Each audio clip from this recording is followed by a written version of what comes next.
My name's Saint Riot, and for better or worse, I believe in your stupid ass. I think you've got what it takes. I think that maybe you just gave up too quickly. But maybe it's time for you to get out there and hit the sauce again and really show them what a DUI is. Today we're going to be taking on Lady Butterfly. This boss can be the most Sekiro-ass boss of all time, okay? It's just seriously, hit until she parries you, and then wait to parry her. This can be the entire boss fight. You can get her in this loop. The game at the beginning of the boss fight tells you that you should be working on dodge attacks. They want you to dodge her attacks and then counter attack, and you'll do vitality damage to her. And that's great. You can absolutely do that. Or you can just press attack until she parries you, and then you parry her back. How do you know when she's going to parry you? You'll get a big orange explosion on your screen. Your controller will rumble, and you will hear a sound cue that is different from her just blocking. Now, if you're not going to do this, that's fine, but keep in mind that you want her up on that tightrope thing. You'll also see that I've got the ninja star equipped. If she's up on the tightrope thing, that means you can just dodge her attack where she comes off the tightrope, and you can actually do some vitality damage to her. You can actually hit her. That's great. Now, you can get the snap peas in the green beans, the snap pods, whatever. You can get those, and you can use those. You can see them in my inventory there, the snap seeds. You can use those to dispel her illusions, but maybe you've already used all your snap peas. Well, it's okay. We can still beat Mammal Butterfly, and that's what we're going to do. Again, anytime she goes to the tightrope, that's cool. That's basically free damage for us. We're just going to dodge her attack and then counterattack. Also keep in mind, I'm playing this with the Demon Bell active, as well as I don't have Kuro's Charm, which means I take chip damage, which means every attack that I block and don't parry, I take some damage for it. So unless you're playing with the same handicaps, you're not going to have to worry about that. You don't have to worry about it at all. Now, when she summons these dudes, let's assume you don't have any snap seeds. If you don't have any snap seeds, this is basically just time for her to recover her posture bar. You're just running around, you're waiting for her to dispel the illusion. Once she dispels it, you can just keep moving and you'll dodge the butterflies as they come at you. Or you can stand behind a pillar and you can dodge the butterflies that way. Just make sure you've got your eyes on Mammal Butterfly. Now, she's regained all of her posture, which means we kind of have to start over from scratch here. But, like the game told us, we should be doing some vitality damage to this lady. If we're doing vitality damage, then that means every attempt that we do, even if she resets the fight, it's no big deal because we've done some vitality damage. Therefore, her posture bar will always be weaker than it was when she had full health, because that's the way this game works. And the fact that you don't understand that drives me crazy. If you need to heal, try and wait for her to put herself in a long animation, and then you can heal. She does have perilous attacks. She's got a perilous sweep, and I'm pretty sure her flying off the top rope is a perilous grab. So you need to dodge the grab right here, and you can see her go for the sweep. When she goes for that, you just, you dodge. Jump over her. Don't dodge. I misspoke, okay? Look, I'm not perfect, except for when I am. And I'm not perfect when I'm making YouTube videos, because I don't want you to get caught up in your own head thinking about how perfect I am. Speaking of perfect, look at these perfect deflects. Attack, she deflects. Okay, so now I deflect. And then it just starts over and over again. How easy is this boss? It's that easy. For you and for me. Boss number 2, down. That's a battle memory. We have a battle memory. We already had one from Gyobu the Demon. Now we've got one from Nana Butterfly. So we can sit down at the Bon Lantern Idol and we can think about how that, there was a fire one day and we just beat the shit out of an old woman instead of escorting her out, and we get stronger from that memory, because that's the sort of thing that happens in real life. Now, if you haven't got the firecrackers yet, after you beat Gyobu, go talk to this sick jerk. Give him one of those medical masks, or take his blood, whatever, I don't care. But buy this damn firecracker and buy this damn gourd seed. And at this point you might be saying, Saint, I don't have the money. You need to start collecting the gold bags. Don't use them. Just use them to buy things like that. Talk to this dude who's totally not Ishin Ashina. That's not him. That's someone different. But you've never seen them in the same place at the same time? I understand that. And maybe you saw that guy's outfit in Ishin Ashina. It's not him. Stop bringing it up. God damn. Then we're going to come up here and we're going to get a prayer bead. I haven't talked about prayer beads yet, but you should be exploring around. Get these prayer beads. They're necessary. You can find them in your key items. And once you've got 4 prayer beads, you can use them to make a prayer necklace. A prayer necklace will give you more vitality and posture. It's kind of like a level up in this game. So make sure you're getting those. By now, you should definitely have 1 full prayer necklace. Not Ishin Ashina wants us to kill a rat. So look around for a potato and a hat. That's what he thinks rats are. Look, Ishin Ashina is sick, okay? He's basically on his deathbed.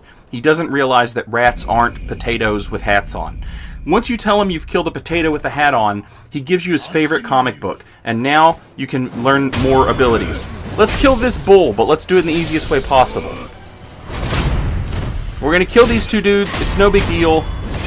There's 3 guys inside the arena with the bull. But remember, this is a game about being a ninja. So if you don't act like a ninja, it's not the game's fault that you are fucking stupid. So play it like a ninja. Stand here. Let this guy see you. Let him come investigate. What's that noise? When he comes to investigate, you whip his ass. You just kill him. I know, it's the harsh reality of what life was like in the feudal Japanese era, in the Sengoku era. This dude we're going to hit with a ninja star. He's going to go for the spear. Guess what? We got that Makiri counter. Now we're going to beat his bald ass up. And look, he doesn't want us talking about his bald head. He's sensitive about it. Kill him, and he won't have feelings. Now it's time to fight this bull. It's very mad because its head's on fire. You'd be mad too. We're going to parry this dude. That's right. We're going to parry a bull because we're not babies. Practice if you have to. Boom, parry. Get this headshot. Boom, firecracker. Now just attack it over and over and over again. I find it's best if you stay unlocked and constantly point your camera in the direction of the bull's anus. That's where they keep the best parts for the hot dog. Sengoku era hot dogs, you say? It was totally a thing. Look it up. The whole point of this game is for you to find the perfect hot dog cooking utensil for your Sengoku era shinobi arm. I asked Miyazaki about that personally, and he was like, yes, this is all a game about making hot dogs and s'mores, and no one has understood me except for you. You are my most powerful and loyal fan. And I said, Miyazaki, look, you don't have to tell me, I know.